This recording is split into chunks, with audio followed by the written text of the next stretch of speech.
aquí el Señor Jesucristo se encuentra yendo a Galilea, ¿no? Después de que estuvo en Samaria. No sé si recuerdan que estuvimos hablando bastante de la mujer samaritana. El Señor Jesucristo estaba en Samaria y hay algunas cositas aquí que resultan extrañas a primera vista, ¿no? Por lo que nos dice el texto. Recordemos que el Señor Jesucristo en Samaria fue mal recibido o bien recibido. ¿Recuerdan? Fue muy bien recibido, ¿verdad? La mujer samaritana finalmente comprendió el Evangelio. Ella fue a todo el pueblo y le compartió las buenas nuevas de gran gozo. Y todo el pueblo, dice, salió a ver al Señor Jesucristo. Y en el versículo 45 nos dice, ¿no? Así que cuando llegó a Galilea, los galileos le recibieron, pues habían visto... Oh, perdón. ¿Dónde estamos? Es en el versículo 42, ¿no? El versículo 42 dice así lo siguiente: y decían a la mujer, ya no creemos por lo que tú has dicho, porque nosotros mismos le hemos oído y sabemos que este en verdad es el Salvador del mundo. O sea, los de Samaria habían escuchado al Señor Jesucristo y yo creo que fue hasta aquí, hasta donde hemos visto el libro de Juan, desde el capítulo 1 hasta el capítulo 4, hasta acá. Creo que es la mejor respuesta que ha tenido el Señor Jesucristo, ¿verdad? Porque te acuerdas de por ejemplo, Nicodemo. ¿Te acuerdas de Nicodemo? ¿Qué le responde al Señor Jesucristo a Nicodemo cuando el Señor Jesucristo le dice, Nicodemo, tienes que nacer de nuevo? ¿Qué le responde Nicodemo? ¿Ah? ¿Cómo voy a nacer de nuevo? ¿Acaso me puedo meter de nuevo en el vientre de mi madre y nacer por segunda vez? No, y esa respuesta uno dice, ¿cómo va a ser posible? ¿Verdad? ¿O te acuerdas cuando el Señor Jesucristo en el capítulo 2, ¿no? En el capítulo 2, al final del capítulo 2, dice, ¿no? Versículo 23, cuando estaba en Jerusalén, durante la fiesta de Pascua, muchos creyeron en su nombre. ¡Qué genial! ¿Pero qué dice? Pero el versículo 24, pero Jesús, por su parte, no se fiaba de ellos, ¿verdad? Porque conocía a todos, ¿no? O sea, hasta aquí el Señor Jesucristo tuvo varias respuestas, varios encuentros ya, pero al parecer siempre había algún problema con estos. Pero en Samaria, el Señor Jesucristo llega a Samaria, comparte con la mujer samaritana, la cual cree, y va y predica a toda la comunidad, y dice que toda la comunidad en el versículo 42 le dice, ya no creemos por lo que tú has dicho a la mujer, porque nosotros mismos, ¿qué dice? Creemos oído. Y hasta acá, recordemos, hay una gran diferencia entre creer en Jesús por los milagros y señales que él hace, que la mayoría de personas seguía eso, ¿verdad? La mayoría de personas estaba siguiendo al Señor Jesucristo simplemente por las maravillas que veían en Cristo, pero no por lo que las palabras que él daba, no por la enseñanza que él daba, no por lo que él decía de sí mismo, quién era o quién era su padre, sino simplemente por las palabras. Y le dicen, pues, ¿no? Le hemos oído y sabemos que este en verdad, ¿qué dice? ¿Es el que hace los milagros? No, es el Salvador. Genial recibimiento por parte del Señor Jesucristo aquí en Samaria. ¿Cuántos días se queda aquí en Samaria? 2, porque el versículo 43 nos dice, después de 2 días salió de ahí para Galilea. Y hermano, yo verdaderamente, si hubiese estado en Samaria y hubiese tenido ese recibimiento, no me voy a eso. Tan bien. Toda la ciudad, hay un avivamiento aquí, me necesita. ¿A dónde me voy? Ningún lado. ¿No? Todo el mundo está creyendo. ¿A dónde me voy? El Señor Jesucristo se quedó ahí solamente 2 días. Y donde se va, ¿no? ¿Y para dónde todavía? O sea, si me va muy bien ahí predicando el Evangelio, la única manera es que me vaya sería si voy a una iglesia más grande, ¿no? Me ofrece una iglesia, lo dejo, no mentira, ¿ya? Pero pensaría bien, ¿a dónde me voy? ¿No? Y dice en el versículo 43, después de 2 días salió de allí para Galilea. Galilea. ¿Por qué tendría que ir a Galilea? Versículo 44. Porque Jesús mismo dio testimonio ¿de qué? O sea, Jesús ya sabía de que un profeta no se le honra en su propia tierra. O sea, estaba yendo donde no iba a recibir ninguna honra. Él ya no sabía. ¿Qué es esto? Nadie iba a creer en él. Él ya había estado, ya sabía, ya había dado testimonio de que en Galilea nadie cree. No hay fe entre estos hombres. ¿Cómo va a dejar a los samaritanos, que están recién bebés espirituales, recién acaban de creer en el Señor y hay un avivamiento tremendo, para irme a este lugar donde ya sé que ni siquiera van a creer en mí? ¿No? Bueno, el Señor Jesucristo sabía para lo que había venido, ¿no? En capítulo 1, en el versículo 10, no es la primera vez que nos enseña esto, ¿no? ¿Qué dice en el capítulo 1, recuerda? En el versículo 10, el Señor Jesucristo dice: en el mundo estaba, y el mundo por él fue hecho, y el mundo, ¿qué dice? No lo conoció. Y el 11 dice: a los suyos vino, y los suyos no le recibieron. ¿No era la primera vez que el Señor Jesucristo hacía eso? Hermanos, y luego nos va a decir, ¿no? En Mateo, capítulo 18, ¿parece? ¿No? Que ningún siervo es más que su Señor. Que sea el Señor de la casa, Cristo, que es hijo, ¿no? Que es el príncipe, que es el hijo de Dios, Dios mismo, lo rechazan. ¿Cuánto más a nosotros? Que el rechazo no sea para ti un obstáculo para hablar de Cristo. Porque si a Cristo lo han rechazado, y Cristo ya premeditadamente sabiendo que lo iban a rechazar, predica, ¿cuánto más nosotros debemos tener el valor de compartir el Evangelio? ¿Okay? Entonces, lo primero curioso y sorprendente es que el Señor Jesucristo deja ese lugar de avivamiento, ¿no? 2 días nada más está ahí para ir a un lugar sombrío, un lugar donde no iba a recibir ninguna honra ni nada parecido. Él ya lo sabía, porque él ya había dado testimonio de que ningún profeta, esa era su tierra, su propia tierra, ahí había crecido, y él sabía que ahí no iba a encontrar fe.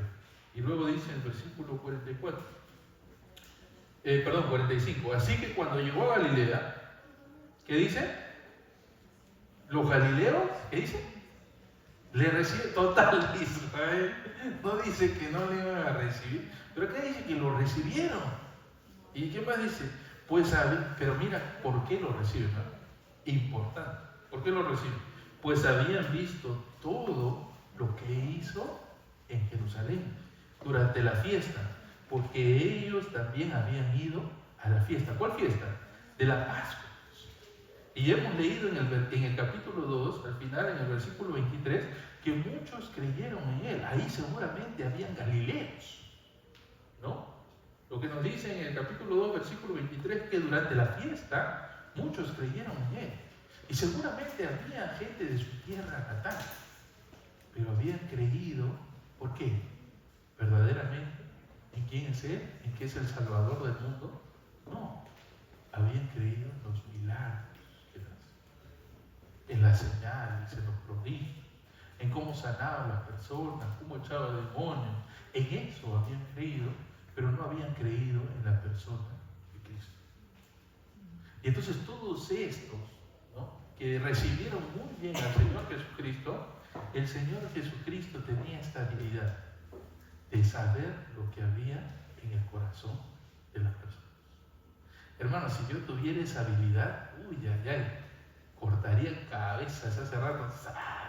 Felizmente no soy yo, el Señor Jesucristo, y tengo esa habilidad, ¿no?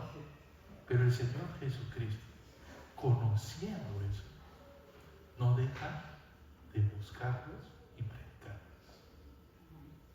Hermano, si yo supiera eso, de repente actuaría mal, pero el Señor Jesucristo no. Gracias a Dios que no tenemos esa vida, porque no somos Cristo. Y Cristo, a pesar de que esa misma gente al final iba a ser de los que griten, ¿no? Crucifícalo, Él seguía buscándolos. Dejaba su comodidad, ¿no? Dejaba el éxito mediático para buscarlos y seguir predicándoles y compartiéndoles. ¿Cuánto más nosotros? Nunca debemos rendirnos del poder de lo que la palabra de Dios puede hacer en la vida de las personas. No nosotros, sino la palabra de Dios, el Evangelio de salvación. Y bueno, dice, ¿no? El versículo 45, para terminar, habían visto todo lo que hizo en Jerusalén durante la fiesta, porque ellos también habían ido a la fiesta, ¿no? Y en el 46, versículo 46, ya se introduce un nuevo personaje. Hasta aquí está hablando de Galilea. Luego en el 46 dice, entonces vino otra vez a Caná de Galilea, donde había convertido el agua en vino. Y allí había cierto oficial del rey, cuyo hijo estaba enfermo en Capernaum. O sea, el Señor Jesucristo estaba en Caná de Galilea. Y eran los de Galilea, los de Caná, donde él había crecido. Pero ahí también se encuentra con otro personaje, que era no de ahí, sino de Capernaum, ¿no? Y este hombre era, dice, oficial del rey. ¿De qué rey?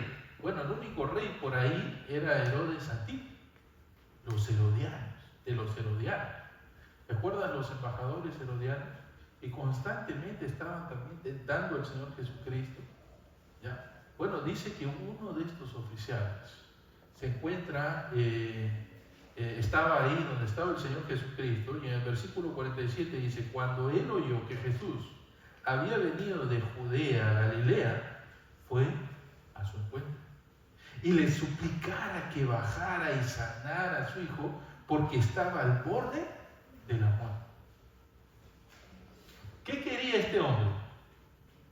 Un milagro, ¿es cierto? ¿Y qué está tratando de explicar Juan aquí, el Evangelio de Juan? Que toda esta gente buscaba al Señor Jesucristo, ¿por qué? Por los milagros. Pero no porque quería tener una relación con Él. Esa es, dijimos, la única respuesta correcta. ¿Recuerdas cuando Andrés y el otro discípulo de Juan empiezan a seguir al Señor Jesucristo? De lejos lo seguían. El Señor Jesucristo voltea y le dijo, ¿qué quieren? ¿Recuerdan? ¿Por qué me siguen? ¿Ah? ¿Y ellos qué responden? La única respuesta, bueno, ¿dónde moras? Rabí, ¿dónde moras? Lo que buscaban ellos era tener una comunión con Cristo, una relación con Cristo. Y esto era lo que quería el Señor Jesucristo. Cuando Él vino, ¿no? Y dice Juan 1:14, dice, y el verbo fue hecho carne, ¿y qué hizo cuando fue carne? ¿Qué dice? Habitó entre nosotros. Quiere tener una comunión con nosotros. Su mismo nombre, Emmanuel, es Dios con nosotros. Él lo que no quiere es estar dándote pues todo lo que tú quieras y tener una relación distante. Como a veces esos padres que se desaparecen del hogar, ¿no? Pero todo le dan a su hijo, ¿no? Para que diga que no le faltó nada, ¿no? Pero sabemos que lo que el Señor Jesucristo quiere de nosotros, más que los milagros, prodigios y todas esas cosas, es tener una comunión con nosotros. Ahora llega este oficial del rey y le dice en el versículo 47, 47, ¿no? Le suplicaba que bajara y sanara a su hijo porque estaba al borde de la muerte. Versículo 48. Jesús entonces le dijo, y aquí en el griego es un les dijo, ¿ok? Más que le dijo, es les dijo. Le dijo, si no veis señales, ¿no? Si ustedes no ven señales, no solamente estaba este oficial, sino también los del pueblo de Galilea. Si no veis señales y prodigios, no creeréis. Porque solamente quieren ver señales y prodigios. Y nuevamente manda esta reprensión con el pueblo, ¿no? Como cuando alimenta a los 5.000 y estos 5.000 le seguían y el Señor Jesucristo voltea y dice, ustedes me siguen solo por el pan, ¿verdad? Y la pregunta es ¿por qué nosotros seguimos a Cristo? ¿Por qué tú sigues a Cristo? ¿Cuál es tu verdadera motivación para estar hoy día aquí en la casa de Dios? ¿Cuál es la verdadera razón por la que sigues a Cristo? ¿Para que te bendiga nada más? ¿Para que no te vaya mal? ¿Ah? ¿Para qué sigues a Cristo? ¿O sigues a Cristo porque verdaderamente quieres tener comunión con Él?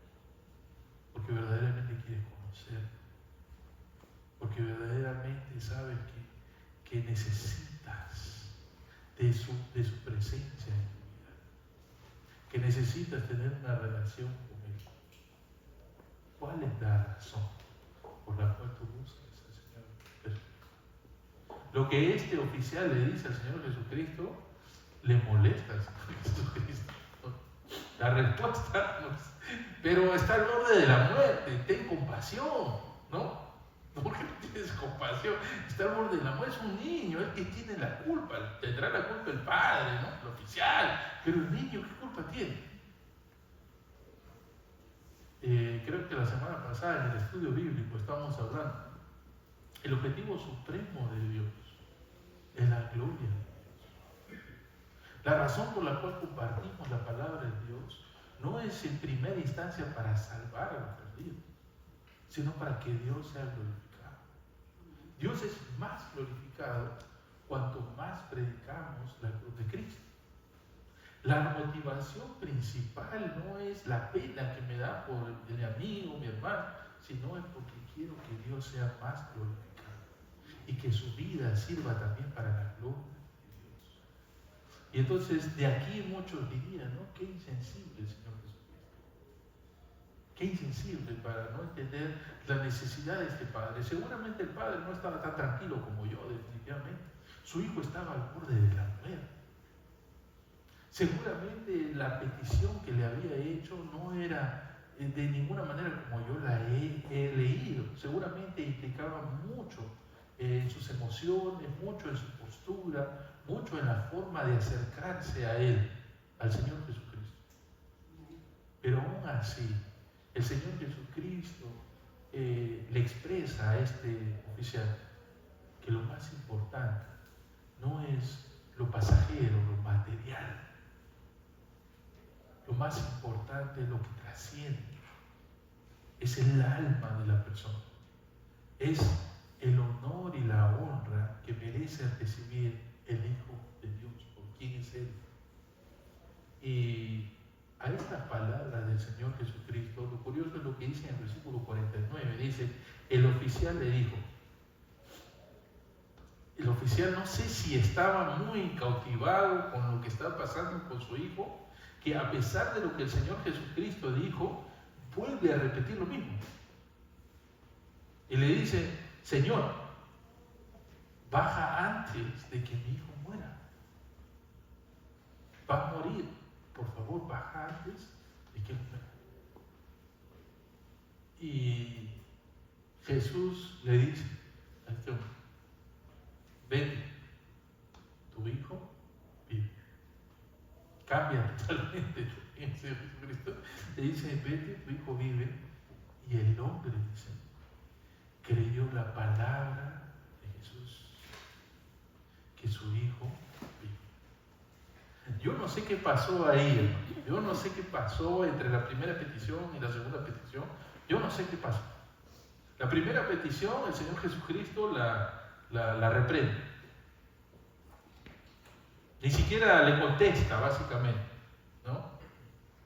La segunda petición es totalmente diferente. No sé qué pasó entre la primera petición y la segunda petición. Tampoco sé en qué instante este hombre cambió. Pero cuando dijo por segunda vez el Señor Jesucristo lo que dijo, este hombre parece que hay algo distinto. Y cree en la palabra del Señor Jesucristo y dice, creyó la palabra de Jesús, que Jesús le dijo, ¿y qué pasó? ¿Qué hizo él? Le volvió a rogar para que vaya con él. Le volvió a pedir, estaba insistente este hombre. Su hijo estaba muriendo, no era para menos. Pero cuando escuchó las palabras del Señor Jesucristo, ¿qué hizo? No dijo más. Se fue. Creyó y no volvió a pedir nada. Creyó. Se fue en paz. Y debe haber pasado algo en ese momento. En ese momento. Que es obra, nosotros atribuimos obra, ¿no?, al poder de Dios.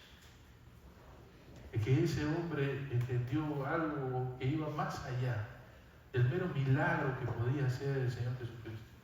De repente de la autoridad que Él tiene, de ni siquiera necesitar acercarse o tocar a esa persona para realmente tocar a esa persona, ¿no?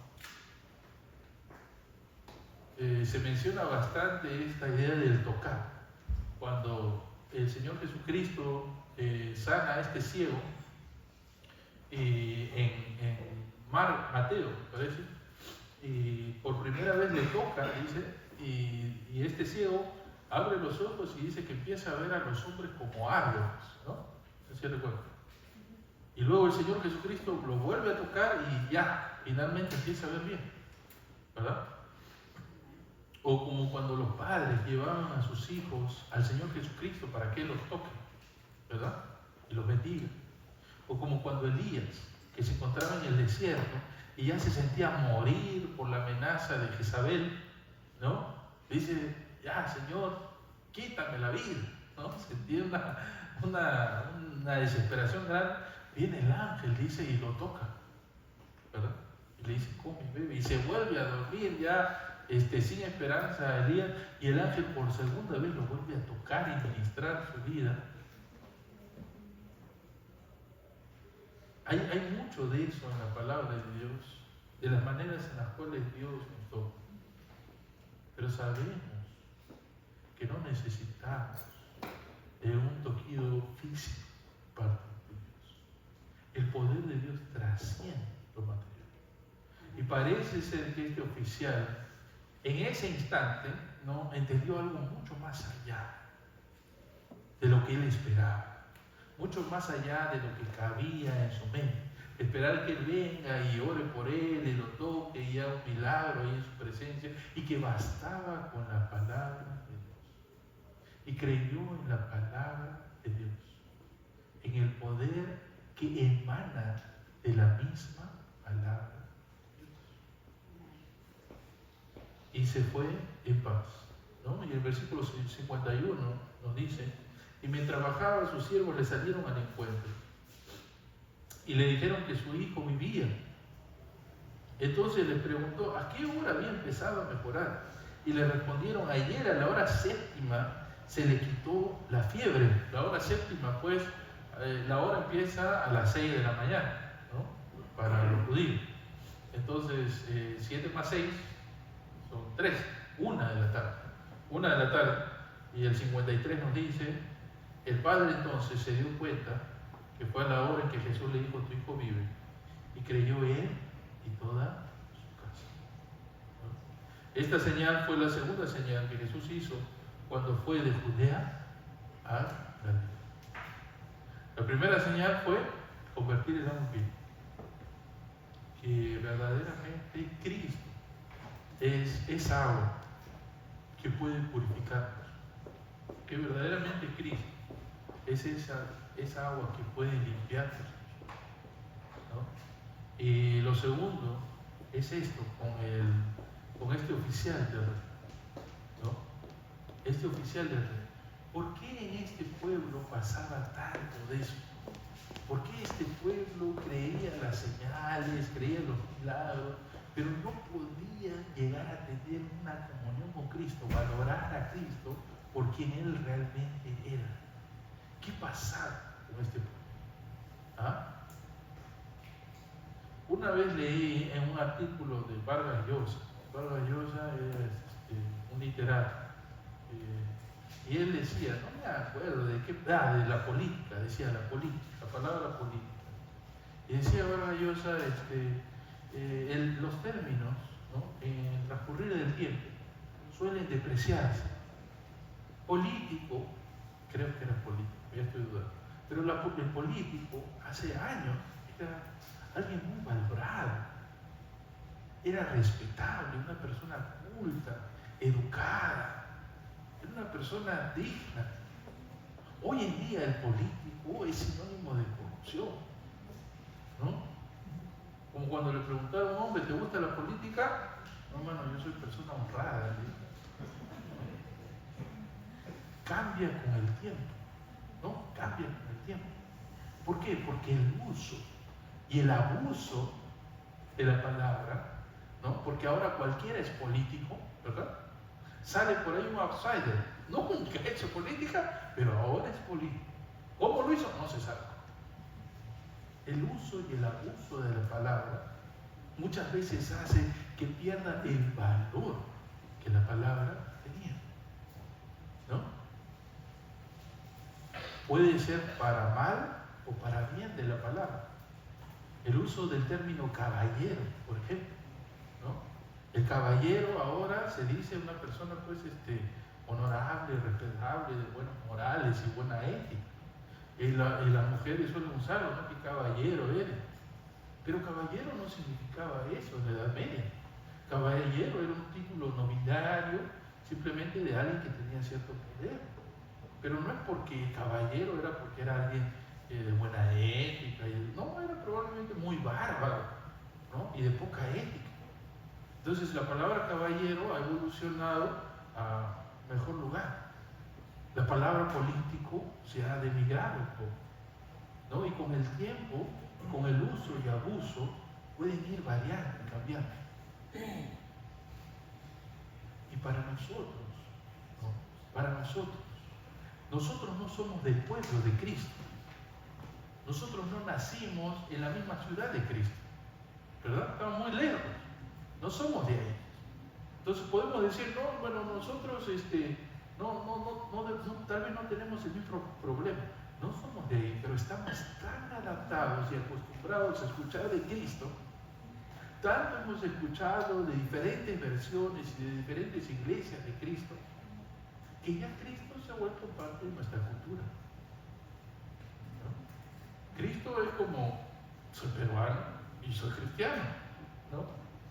No puedo dejar ninguno de los dos, ¿no? Sí, voy a la iglesia y también voy a un restaurante peruano, ¿no? Algo así. Se vuelve tanto culturalmente, tanta costumbre de escuchar de esto y estar entre cristianos y conversaciones cristianas o ir a la iglesia, que te adaptas tanto a ese mundo, pero pierdes lo esencial, pierdes lo más importante, que es una relación con Cristo.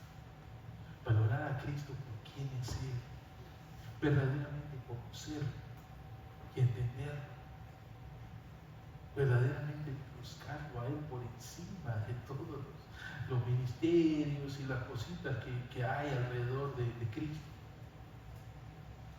No por los milagros que hace en tu vida, o por lo que te ayudó aquí, no, sino por quién es Él. Tú te ofendes cuando la gente te busca por interés, ¿o no? Te ofendes cuando la gente sabe que está cerca tuyo porque va a recibir algo de ti, te ofende. ¿Cuánto más Cristo? ¿Cuánto más el Señor? Cuando perdemos el valor de su persona y empezamos a buscarlo simplemente porque o es algo cultural o necesitamos un favor.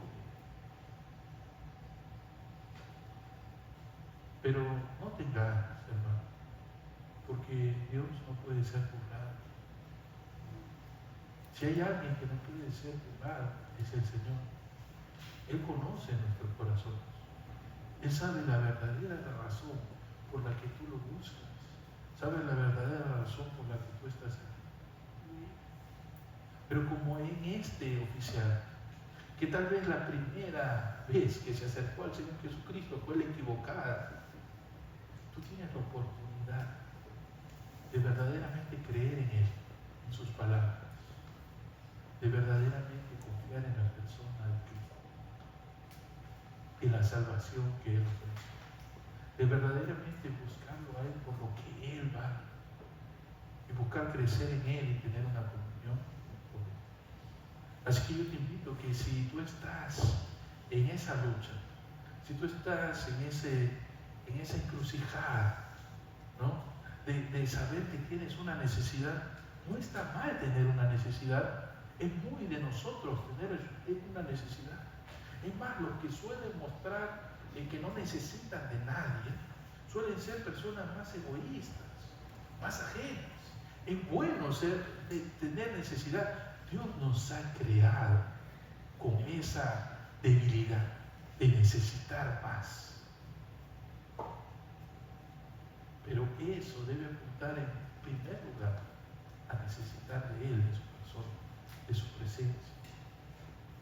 No de lo superficial, sino de lo que verdaderamente importa, que es Cristo.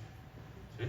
Así que te invito a que te examines una vez más y veas en tu corazón cuál es la razón, la verdadera razón por lo que tú estás buscando. Y todos nosotros aquí estamos por encima de nuestras relaciones y lo bien que nos llevamos y nos conocemos y somos, como me decía un hermano al principio, somos una familia y sí, pero esa comunión que tenemos, a diferencia de los posibles grupos que hay en el mundo, a diferencia de las posibles clubs o reuniones o cofradías que hay en el mundo, a diferencia de eso, nuestra comunión, dice 1 Juan, ¿qué es? Nuestra comunión es con el Padre y con el Hijo Jesucristo. ¿Verdad? Eso es lo que está en el centro de nuestras relaciones. ¿Sí? Esa es la motivación principal por la que buscamos. Vamos a terminar con un tiempo de oración. Padre Santo, te damos las gracias, Señor, una vez más por tu palabra y por recordarnos la importancia, Señor, de estar pendientes y alertas. Y Señor, no desvalorar tu persona, no quitar el valor, Señor, a la persona de tu Hijo Cristo, Señor. A veces por el tiempo que estamos ya en la iglesia, a veces por la costumbre y lo bien que nos adaptamos, Señor, a un mundo cristiano y religioso, olvidamos, Señor, lo principal, lo más importante. La razón principal por la que tú has venido y tu Hijo Cristo ha dado su vida por nosotros, que es para que nosotros podamos tener comunión contigo. Señor, y ayúdanos a cada uno de nosotros a que esa comunión contigo, con tu Hijo Jesucristo, sea real. Que cada día podamos decir que hemos pasado tiempo contigo. Que cada día podamos decir que te hemos hablado así como te hemos escuchado. Permítenos, Señor, tener ese deseo, esa hambre, esa sed de ti, de tu presencia, de tu persona. Que tu Santo Espíritu, Señor, nos redarguya, que tu Santo Espíritu nos impulse cada día con más fuerza, a que clame nuestro ser, nuestra alma, Abba, Padre, que clame, Señor, a ti, en busca, Señor, de más de ti, como el ciervo brama por las aguas, dice el salmista, así que brame nuestra alma por ti. Señor, que tanto sea nuestro deseo por ti, que las cosas materiales alrededor nuestro, que las cosas circunstanciales, pasajeras alrededor nuestro, sean comparados a nada, a comparación, Señor, de la satisfacción de pasar tiempo contigo, de estar a solas delante de ti. El salmista decía muy bien: mejor es un día en tu presencia, en tus atrios, que 1000 años fuera. Ayúdanos, Señor, a entender que la verdadera razón por la cual tú nos has salvado es para que nosotros vivamos una vida en ti, en Cristo, en tu Hijo Cristo.